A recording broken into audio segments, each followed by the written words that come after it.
Students, हमने कल जो है यहाँ तक अच्छे से अध्ययन कर लिया था, यानी कि हमने जो है आवेशों के चारों गुणों को अच्छे से समझ लिया था और इनके ऊपर खूब हम लोगों ने प्रैक्टिस क्वेश्चन किए थे। आज हम लोग 2 क्वेश्चन और करते हैं, फिर इसके बाद हम लोग पढ़ेंगे आवेशन की प्रक्रियाएं और फिर उसके बाद हम लोग थोड़ा सा हम कह सकते हैं कूलाम नियम के बारे में थोड़ा सा आपको बताएंगे, ठीक है ना। क्योंकि कूलाम का नियम कभी कभी शॉर्ट में आता है, कभी कभी लॉन्ग में पूछा जाता है, तो आज हम कूलाम के नियम की बस शुरुआत करेंगे, ठीक है ना। चलिए स्टूडेंट्स, तो आज की वीडियो हम लोग शुरू करते हैं।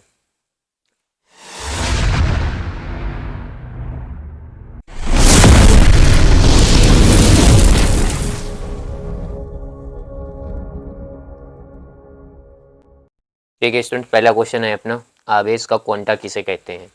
तो जो इलेक्ट्रॉन का आवेश होता है ना स्टूडेंट्स, ठीक, इलेक्ट्रॉन के इलेक्ट्रॉन के इलेक्ट्रॉन के आवेश को इलेक्ट्रॉन के आवेश कितना होता है, माइनस का 1.6 इंटू 10⁻⁻19 कूलम। तो इलेक्ट्रॉन के आवेश का आवेश का क्वांटा आवेश का क्वांटा कहते हैं। तो अगर आपसे कोई पूछता है कि स्टूडेंट्स कि आवेश का क्वांटा किसे कहते हैं, तो आप इसका आंसर दे सकते हैं कि इलेक्ट्रॉन के आवेश जो कि है अपना माइनस का 1.6 इंटू 10⁻⁻19 कूलम, इसी को हम लोग क्या कहते हैं, आवेश का क्वांटा कहते हैं। ठीक है ना स्टूडेंट, बड़ा सिंपल सा क्वेश्चन था। दूसरा अपना क्वेश्चन है कि निम्न कणों के आवेशों एवं द्रव्यमान लिखिए। यानी जो हमें electron, positron, proton, deuteron, alpha कण, ये हमें 5 कण दे रखे हैं ना, इनके हमें आवेश और द्रव्यमान लिखने हैं। तो इलेक्ट्रॉन का जो आवेश होता है ये होता है -e, और इसका मान आपको पता है कितना होता है, माइनस का 1.6 इंटू 10⁻⁻19 कूलम।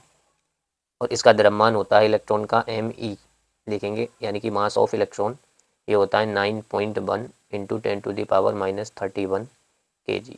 आपको ध्यान रखना है डायरेक्ट। पॉजिट्रॉन की बात करें तो पॉजिटिव इसका आवेश होता है, यानी +e, उसका मान होता है अपना सेम 1.6 इंटू 10⁻19 कूलम। और इसका जो हम कह सकते हैं द्रव्यमान होता है, यानी कि मास ऑफ प्रोटॉन, वो सेम होता है 9.1, सॉरी, मास ऑफ पॉजिट्रॉन ये होता है अपना 9.1 इंटू 10⁻31 kg। वहीं प्रोटॉन की बात करें तो प्रोटॉन पर आवेश सेम होता है इतना ही, प्लस का 1.6 इंटू 10⁻⁻19 कूलम, और मास ऑफ प्रोटॉन इसका होता है 1.67 इंटू 10⁻31 kg। ड्यूट्रॉन पर अगर हम आवेश की बात करें तो जो ड्यूट्रॉन का आवेश होता है ना अपना, वो सेम होता है, इतना ही होता है, +e, और इसका मान होता है 1.6 इंटू 10⁻⁻19 कूलम। जबकि इस पर हम कह सकते हैं इसका जो द्रव्यमान होता है वो दोगुना होता है मास ऑफ प्रोटॉन का, तो 2 इंटू 1.67 इंटू -31 kg इसके बराबर होता है। ठीक है। एल्फा कण की बात करें तो एल्फा कण पर आवेश तो इलेक्ट्रॉन का डबल होता है, ठीक है, यानी कि 3.2 इंटू 10⁻⁻19 कूलम, 16 दूनी 32, तो इलेक्ट्रॉन के आवेश का डबल। और इसका जो हम कह सकते हैं द्रव्यमान होता है, इसमें 2 प्रोटॉन होते हैं और 2 ही न्यूट्रॉन होते हैं, अर्थात हम कह सकते हैं कि ये प्रोटॉन का 4 गुना होता है। प्रोटॉन का द्रव्यमान होता है उसका 4 गुना, तो 4 इंटू 1.67 इंटू 10⁻31 kg के बराबर होता है। तो ये स्टूडेंट्स हमने 2 क्वेश्चन अच्छे से किए। अब हम लोग पढ़ते हैं आवेशन की प्रक्रियाएं, ठीक है ना। चलिए, तो अगला अपना टॉपिक है आवेशन की प्रक्रियाएं, प्रोसेस ऑफ चार्जिंग। पहला है अपना घर्षण द्वारा आवेशन, दूसरा है चालन द्वारा आवेशन, यहाँ पर है आवेशन, चालन द्वारा आवेशन, और तीसरा है अपना प्रेरण द्वारा आवेशन। तो ये 3 प्रकार के हमें जो है आवेशन पढ़ने हैं। तो सबसे पहले हम लोग पढ़ेंगे घर्षण द्वारा आवेशन। देखिए क्या क्या पढ़ना है हमें इसमें अच्छे से, तो हम डाल लेते हैं हेडिंग घर्षण द्वारा आवेशन। तो अगर स्टूडेंट घर्षण द्वारा आवेशन की बात करें तो ये हम लोग पहले ही पढ़ चुके हैं। तो आप कहेंगे सर ये कहाँ हम लोगों ने पढ़ा, तो स्टूडेंट्स ये पढ़ चुके हैं। आप याद करिए, जब हमने जो है आपको आवेशों का प्रकार समझाया था तो वहाँ पर मैंने आपको बताया था कि जब कांच की छड़ को रेशम के कपड़े के साथ हम लोग रगड़ते हैं ना, तो कांच की छड़ धनावेशित जबकि रेशम का कपड़ा ऋणावेशित हो जाता है। वो उदाहरण हमारा घर्षण द्वारा आवेशन का था। मतलब 2 वस्तुओं को आपस में रगड़ना, दो वस्तुओं को दो वस्तुओं को दो वस्तुओं को आपस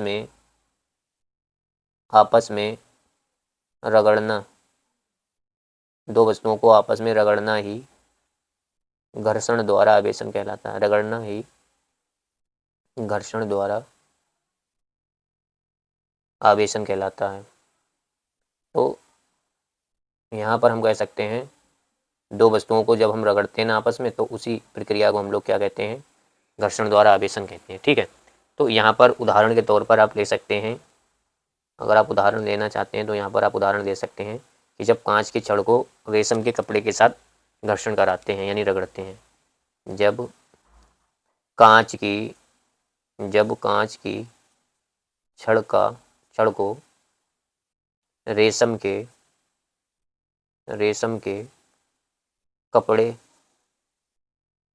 कपड़े से घर्षण कराना। ठीक, जब कांच की छड़ को रेशम के कपड़े से घर्षण कराना, ये उदाहरण हो जाएगा। अच्छा, इसमें आपको कुछ नोट पॉइंट्स ध्यान रखने हैं स्टूडेंट्स। देखिए, पहला तो नोट पॉइंट अपना यही है, कुछ नोट पॉइंट आपको अच्छे से ध्यान रखने हैं इसमें। पहला नोट पॉइंट कि जब हम कांच की छड़ को रेशम के कपड़े के साथ रगड़ते हैं ना, तो कांच की छड़ जितनी मात्रा में धनावेशित होती है ना, कांच की छड़ हम कह सकते हैं धनावेशित होती है। कांच की छड़ धनावेशित जितनी मात्रा में, कांच की छड़ धनावेशित जितनी मात्रा में, ठीक है, हम कह सकते हैं रेशम का कपड़ा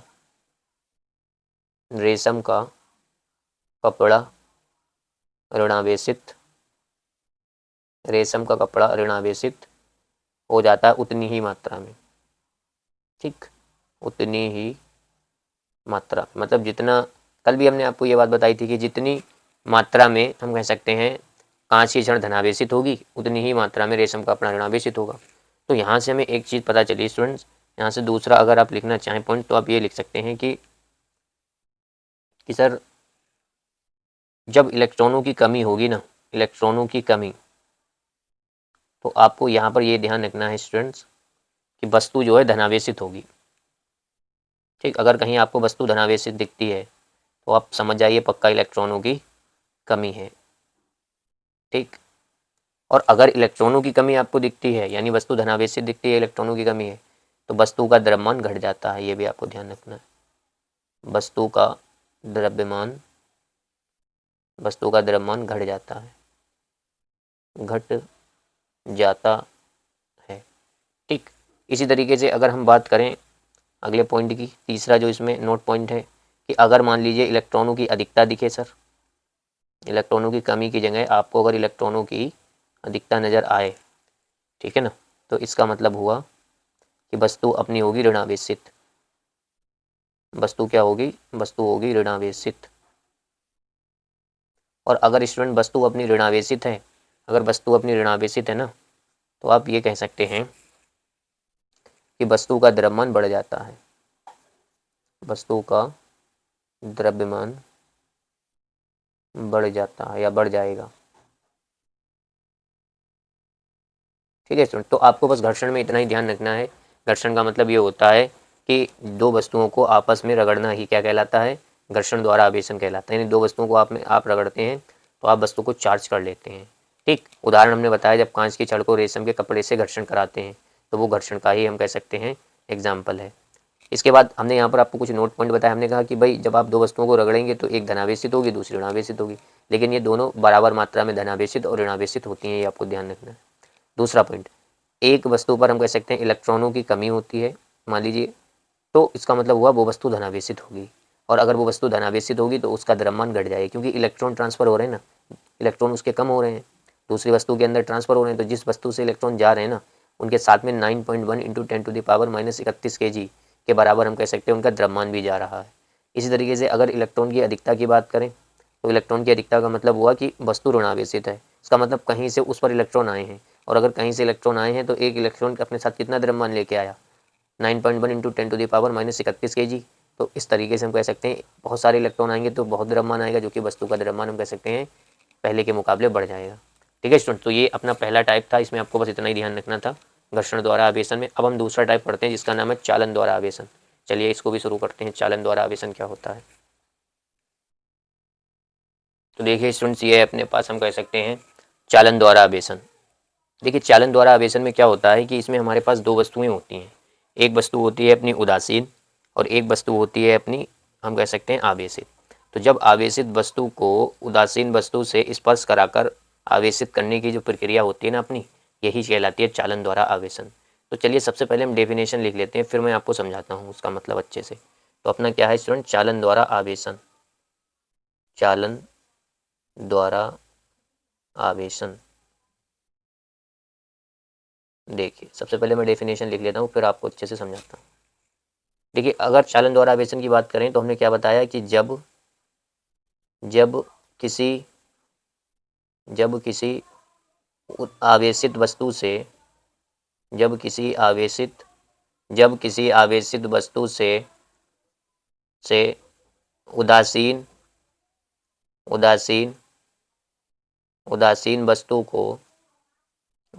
वस्तु को आवेशित करने की प्रक्रिया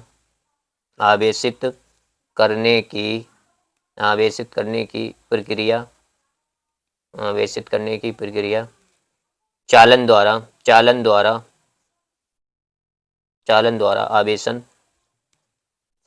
आवेशन कहलाती है। तो स्टूडेंट देखिए अच्छे से समझिएगा, हमने क्या बताया यहाँ पर। हमने कहा कि एक वस्तु अपनी उदासीन होगी, एक वस्तु अपनी आवेशित होगी। तो देखिए ये वस्तु अपनी उदासीन है और ये वस्तु अपनी आवेशित है। उदासीन का मतलब ये हुआ स्टूडेंट्स कि इसके अंदर number of electron, number of proton बराबर है। इसका मतलब ये नहीं है कि इसके अंदर नंबर ऑफ इलेक्ट्रॉन और नंबर ऑफ प्रोटॉन नहीं है। इसके अंदर number of electron, number of proton हैं, पर वो बराबर हैं। अच्छा, ये जो अपनी आवेशित वस्तु है, यानी कि इसके ऊपर धनात्मक आवेश है स्टूडेंट, पक्का ये हम कह सकते हैं रेशम के कपड़े से इसको हमने घर्षण कराया, इसीलिए इस पर क्या आया? धनात्मक आवेश। ठीक है, अब इसके ऊपर जो प्लस है ना, बहुत सारे प्लस ऐसे हैं कि वो एक्स्ट्रा हैं, ठीक है ना, वो कहीं भी आ जा सकते हैं। अब यहाँ पर तो जो इलेक्ट्रॉन है ना, अपने पास इलेक्ट्रॉन, वो अपने हम कह सकते हैं प्रोटॉन के साथ युग्म बनाए हुए हैं। तो यहाँ के जो एक्स्ट्रा हम कह सकते हैं, एक्स्ट्रा जो अपने पास धनात्मक आवेश होते हैं ना, जैसे ही इस वस्तु के साथ में आप स्पर्श कराओगे, यानी कि जैसे ही आप किसी छड़ को, मान लीजिए ये छड़ है अपने पास, इस छड़ को आपने इसके साथ स्पर्श कराया, अब इसके पास तो एक्स्ट्रा धनात्मक आवेश थे, तो ये एक्स्ट्रा धनावेश क्या होंगे? यहाँ पर जो इलेक्ट्रॉन होंगे ना, इसमें नंबर ऑफ इलेक्ट्रॉन भी होंगे, हम कह सकते हैं, ठीक, और नंबर ऑफ प्रोटॉन भी होंगे, पर वो दोनों क्या होंगे? बराबर मात्रा में होंगे। तो ये धनात्मक आवेश दूर होंगे और ये वाले जो ऋणात्मक आवेश होंगे वो इन धनात्मक आवेशों को अपनी ओर आकर्षित करेंगे।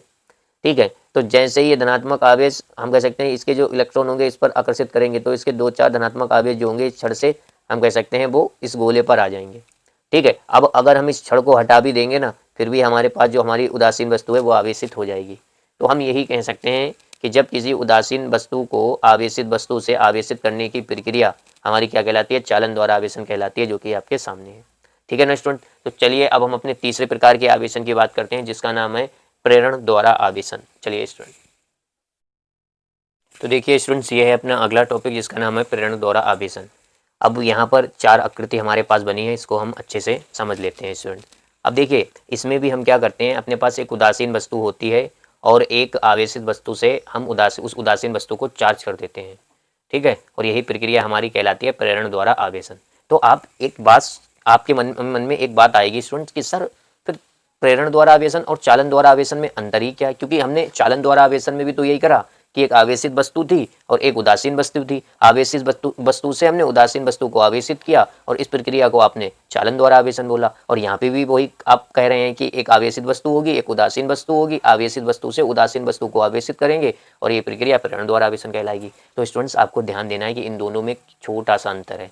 वो अंतर पता है क्या है स्टूडेंट्स? उसमें यानी जो चालन द्वारा आवेशन होता है ना अपना, उसमें वस्तु जो है स्पर्श होती है उदासीन वस्तु से, लेकिन प्रेरण द्वारा आवेशन हमारा इंटरेस्टिंग आवेशन है। इसमें हम वस्तु को भी स्पर्श नहीं करेंगे, बिना ही स्पर्श किए हम वस्तु को, उदासीन वस्तु को हम आवेशित वस्तु से चार्ज कर देंगे। समझ में आया स्टूडेंट्स? तो मैं यहाँ पर लिखता हूँ कि प्रेरण द्वारा आवेशन और चालन द्वारा आवेशन में क्या अंतर है। तो सबसे पहले तो मैं यहाँ पर प्रेरण द्वारा आवेशन की परिभाषा लिखता हूँ, फिर मैं आपको अंतर बताता हूँ। देखिए प्रेरण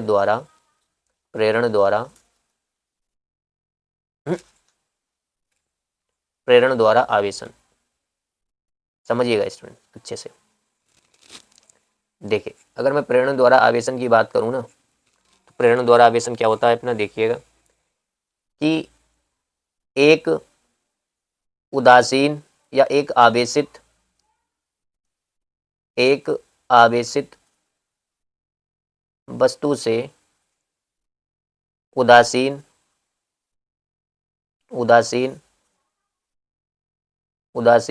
वस्तु को आवेशित करने की प्रक्रिया प्रेरण द्वारा आवेशन कहलाती है। अब बच्चों के मन में सवाल ये आता है कि सर अंतर बताइए, अंतर क्या है? तो देखिए मैं अंतर नोट करके लिख रहा हूँ, ठीक है, नोट करके मैं यहाँ पर लिख रहा हूँ अंतर, देखिएगा अच्छे से। तो जो अपना चालन द्वारा आवेशन होता है ना, चालन द्वारा आवेशन में आवेशित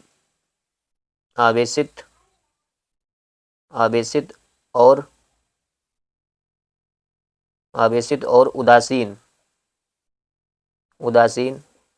वस्तु एक दूसरे से स्पर्श रहते हैं,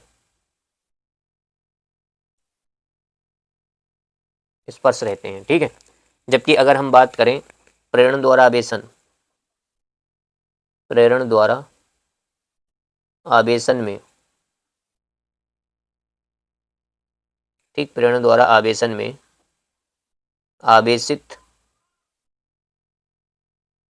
आवेशित वस्तु और उदासीन वस्तु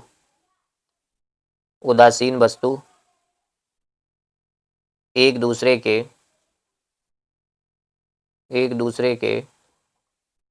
स्पर्श, एक दूसरे को स्पर्श नहीं करते हैं, यानी बिना स्पर्श किए। अब समझते हैं स्टूडेंट, ये हमने इतनी लंबी चौड़ी भाषा तो लिख दी, अब यहाँ पर आप समझिए कि किस तरीके से हम प्रेरण द्वारा वस्तु को आवेशित करेंगे, वो भी बिना स्पर्श किए। तो देखिए, मान लीजिए ये अपने पास एक उदासीन वस्तु है, तो आप सोच रहे होंगे सर उदासीन कहाँ है, इसके ऊपर तो ऋणात्मक धनात्मक आवेश है। अरे स्टूडेंट्स, मैंने आपको बताया कि यहाँ पर 3 ही ऋणात्मक आवेश हैं और 3 ही धनात्मक आवेश हैं, तो कुल ओवरऑल आप चार्ज देखेंगे तो कितना है, 0, ठीक है ना। तो यहाँ पर हम कह सकते हैं कि ये उदासीन वस्तु है, जबकि ये अपनी आवेशित वस्तु है। तो आप जैसे ही इस उदासीन वस्तु को इस आवेशित वस्तु के संपर्क में लेके आएंगे, ठीक है ना, तो पता क्या होगा कि इसके जो इलेक्ट्रॉन है वो इस धनात्मक आवेश की ओर सरकने लगेंगे और इसके जो धनात्मक आवेश हैं वो इससे दूर जाने लगेंगे, ठीक है। ये तो अपना स्टेप नंबर 1 है। स्टेप नंबर 2 में पता क्या करेंगे, हम इस गोले का संपर्क हम अपनी अर्थ से करा देंगे, यानी ग्राउंड से, धरती से करा देंगे, ठीक है। तो जैसे ही हम इसकी ग्राउंड से इसको कराएंगे ना, तो यहाँ पर आप देखिए जितना भी अब इस ग्राउंड की खासियत ये होती है कि इसमें हम कह सकते हैं भरपूर मात्रा में धनात्मक और ऋणात्मक आवेश मौजूद है, भरपूर मात्रा में। जिस तरीके से समुद्र में हम कह सकते हैं भरपूर पानी मौजूद है ना, इसी तरीके से हमारी इस धरती जो है, हमारी ग्राउंड जो भी है, इसमें क्या है, हम कह सकते हैं धनात्मक और ऋणात्मक आवेश भरपूर मात्रा में मौजूद है। आप कहेंगे ठीक है सर, बहुत बढ़िया। अब इससे होगा क्या स्टूडेंट्स, ये जो धनात्मक आवेश है ना, ये पृथ्वी इसको हम कह सकते हैं अपने अंदर खींच लेगी, पृथ्वी इसको अपने अंदर खींच लेगी, ठीक है। और हमारे पास क्या रह जाएगा, यहाँ पर सिर्फ ऋणात्मक आवेश रह जाएगा, ठीक है ना। अब यहाँ पर आपके मन में स्टूडेंट्स एक हम कह सकते हैं, मतलब मन में आपके एक सवाल आता होगा कि सर पृथ्वी इस धनात्मक ही आवेश को क्यों खींचेगी, ऋणात्मक आवेश को क्यों नहीं खींच सकती? तो स्टूडेंट्स ऋणात्मक आवेश को इसलिए नहीं खींच सकती क्योंकि ऋणात्मक आवेश को कौन पकड़े हुए है, धनात्मक आवेश। यहाँ पर जो छड़ है ना, ये ऋणात्मक आवेश को रोके हुए है, इसलिए ऋणात्मक आवेश इस ग्राउंड में नहीं जा सकता, ठीक है। समझ में आया आपको? इसीलिए धनात्मक आवेश, अब देखिए ये छड़ भी धनात्मक आवेश को धक्का दे रही है और इसके अंदर जो ऋणात्मक आवेश होंगे वो भी इस धनात्मक आवेश को खींचेंगे, इसलिए ये बेचारा चला जाएगा धनात्मक आवेश पृथ्वी के अंदर, जबकि ऋणात्मक आवेश नहीं जा पाएगा। क्यों? क्योंकि धनात्मक आवेश जो है ना, उस ऋणात्मक आवेश को पकड़े हुए है, बल लगाए हुए है, आकर्षण बल, ठीक है। अब अगले स्टेप में क्या करते हैं हम, सबसे पहले तो हम इस ग्राउंड को हटाते हैं। याद रखना स्टूडेंट, छड़ को पहले नहीं हटाना है क्योंकि ये ऋणात्मक आवेश किसकी वजह से रुका हुआ है, इस छड़ की वजह से, इसलिए आपको इसका संपर्क पहले पृथ्वी से हटाना है। जैसे ही आप इसका संपर्क पृथ्वी से हटाएंगे, ठीक है ना, अब एक हमारे पास ये वस्तु रहेगी और एक वस्तु है, अब आपको क्या करना है, इस छड़ को भी हटा देना है। और फाइनली आप देखिए बिना स्पर्श किए हमने चौथे स्टेप में वस्तु को क्या कर दिया, आवेशित कर दिया कि नहीं कर दिया। तो यही तो हमने बोला कि एक आवेशित वस्तु को उदासीन वस्तु से बिना स्पर्श किए आवेशित करने की प्रक्रिया प्रेरण द्वारा आवेशन कहलाती है, जबकि चालन में बस इतना ही फर्क है कि उसमें हम वस्तु को स्पर्श करते हैं। तो एक बार आप चारों स्टेपों को अच्छे से और समझ लीजिए स्टूडेंट। सबसे पहले हमने एक आवेशित वस्तु ली, एक उदासीन वस्तु ली, और आवेशित वस्तु जैसे ही हमने उदासीन वस्तु के पास रखी तो आवेशित वस्तु पे धनात्मक आवेश था, इसके जितने इलेक्ट्रॉन है वो आवेशित वस्तु की ओर आने लगे और इसके हम कह सकते हैं धनात्मक आवेश इससे दूर भागने लगे। स्टेप नंबर 2 में हमने क्या करा कि इस गोले का संपर्क पृथ्वी से कर दिया, और जैसे ही हमने पृथ्वी से किया तो इसके जितने भी धनात्मक आवेश थे वो पृथ्वी में चले गए, और मैंने बताया कि जबकि ऋणात्मक आवेश होगा वो पृथ्वी में नहीं जाएगा, क्योंकि उस पर कौन बल लगा रहा है, अपना ये वाला छड़, ये जो छड़ रखी है ये इनको पकड़े हुए यानी आकर्षण बल से रोके हुए है। और तीसरे स्टेप में क्या हुआ कि हमने इस संपर्क को हटा दिया। याद रखना है पहले आपको पृथ्वी का संपर्क हटाना है, अन्यथा अगर आपने संपर्क नहीं हटाया, छड़ हटा दी, तो ये पृथ्वी जो है इसके ऋणात्मक आवेश को भी खींच लेगी, क्योंकि पृथ्वी के अंदर धनात्मक आवेश भी भरपूर मात्रा में है, ऋणात्मक आवेश भी भरपूर मात्रा में, इसीलिए आपको पहले ये संपर्क हटाना है। ठीक है ना स्टूडेंट। तो यहाँ पर तीसरे स्टेप में हमने संपर्क हटा दिया, और चौथे स्टेप में हमने फिर क्या करा, इस छड़ को भी हटा दिया, और देखिए फाइनली हमारी वस्तु क्या हो गई, पूरी की पूरी हम कह सकते हैं ऋणावेशित हो जाती है स्टूडेंट्स।